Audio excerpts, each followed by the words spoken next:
Olá pessoal, tudo bem? Bem-vindos a mais uma aula do nosso curso básico de informática. Essa é a primeira aula do nosso módulo sobre hardware e software. A gente vai começar então falando sobre hardware e descrever os principais componentes físicos que fazem parte do computador. Antes da gente começar a falar de hardware de fato, é importante a gente ter em mente dois conceitos aqui, que são o conceito de hardware e o conceito de software. O hardware, ele é basicamente tudo que é físico no computador. Então, quando você pensa no computador mesmo, as peças dele são basicamente o hardware. Enquanto o software são os programas que a gente roda no computador. Então, a gente tem essa brincadeira de que o hardware é aquilo que a gente chuta, porque ele é físico. Enquanto o software é aquilo que a gente xinga, especialmente quando ele não funciona direito. A nossa primeira família de componentes do computador é o que a gente chama de unidade de processamento. E a gente tem dois tipos principais. A gente tem a unidade de processamento central, ou CPU, e as unidades de processamento gráfico, ou GPUs. Então, a CPU, também conhecida simplesmente como processador, é basicamente o cérebro do nosso computador. Então, quando você roda um programa, ele é composto de instruções. A CPU é responsável por executar essas instruções. Então, no nosso diagrama aqui, a gente consegue ver três componentes principais de uma CPU. A gente tem uma unidade de controle, que ela é responsável por escolher qual vai ser a próxima instrução executada. Ela controla o fluxo do nosso programa. A gente tem uma unidade lógica e aritmética, também conhecida como ALU, que é basicamente responsável por realizar operações matemáticas, operações aritméticas e lógicas. E nós temos registradores, que são basicamente pequenas unidades de memória que guardam um estado importante para a execução das instruções atuais. Vale mencionar que existem pessoas que usam o termo CPU incorretamente para se referir ao gabinete de um computador. A CPU, gente, é um chip que fica dentro do computador. Ela não tem nada a ver com gabinete, que é simplesmente uma caixa que contém os componentes do computador. O outro tipo principal de unidade de processamento é o que a gente chama de unidade de processamento gráfico, ou GPU. Então, as GPUs são basicamente processadores especializados em lidar com gráficos e imagens. Elas tendem a ser muito mais simples que a CPU principal, mas elas têm vários núcleos que permitem você fazer várias contas em paralelo. Isso permite que você ganhe muita velocidade em certas operações, por exemplo, renderização de imagens para jogos, edição de vídeos, tem muitas aplicações em inteligência artificial, em mineração de criptomoedas, entre várias outras. Você pode encontrar GPUs no computador de duas formas principais. Você pode ter o que a gente chama de gráficos integrados, que é quando você tem uma GPU integrada junto com a CPU, e elas compartilham os mesmos recursos. Isso não é ideal, mas funciona e é bem comum você encontrar em computadores mais simples. Ou você pode ter uma placa de vídeo dedicada contendo as suas GPUs. Nesse caso, as GPUs têm a memória própria, separada da CPU, que é que a gente chama de VRAM.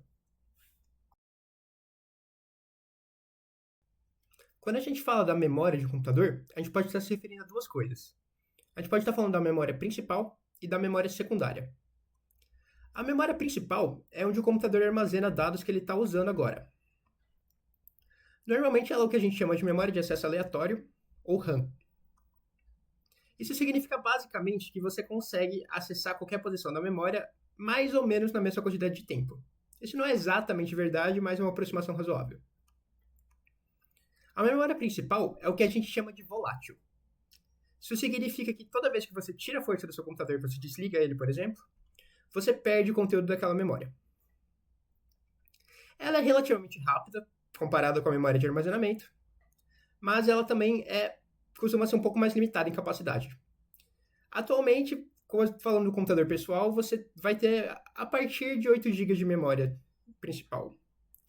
Se pegasse, por exemplo, nos anos 80, era como você ter computadores com 16 KB de memória principal. Então, comparado dos anos 80 para cá, você teve um aumento de mais de 500 mil vezes. Mas ainda assim, comparada com a memória de armazenamento, ela tende a ser mais limitada em capacidade. A memória secundária, por outro lado, é onde a gente vai armazenar os dados que a gente não quer perder. Então, alguns exemplos de dispositivo de armazenamento secundário incluem discos rígidos, também chamados de HDDs, unidades de estado sólido, ou SSDs, que têm a mesma função que os discos rígidos, mas elas costumam ser mais rápidas e, por outro lado, mais caras também. A gente tem os pendrives, cuja grande vantagem é a portabilidade deles. Também a gente costumava ter disquetes, que já foram bem populares. Atualmente não são muito mais usados, mas se você já viu o símbolo de salvar de algum programa, eles são inspirados na imagem do disquete.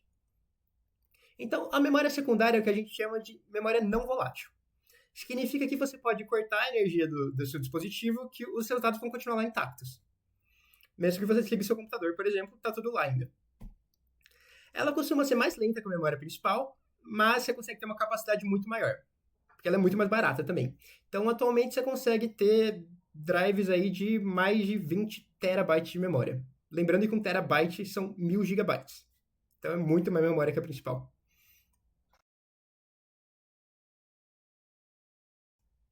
Dispositivos periféricos são componentes que a gente conecta no nosso computador que, a princípio, não são cruciais para o funcionamento dele, mas que estendem a funcionalidade dele de alguma forma. A gente tem três categorias principais de periféricos. A gente tem os dispositivos de entrada, que permitem que a gente passe informações de fora do computador para dentro dele. Então, isso vai incluir teclados, mouse, scanners, microfones, câmeras, controles de videogame, por exemplo. A gente também tem os dispositivos de saída, que permitem o computador passar informações de dentro dele para fora. Então, você vai incluir telas e monitores, impressoras, alto-falantes. E a gente tem dispositivos de entrada e saída, que fazem os dois. Então, isso inclui telas sensíveis ao toque, também chamada de touchscreens, fone de ouvido com microfone, dispositivos de armazenamento, inclusive. Então, você pegar, por exemplo, o seu pendrive ou o seu HD, eles também são chamados de periféricos. É o que a gente chama de dispositivos de memória.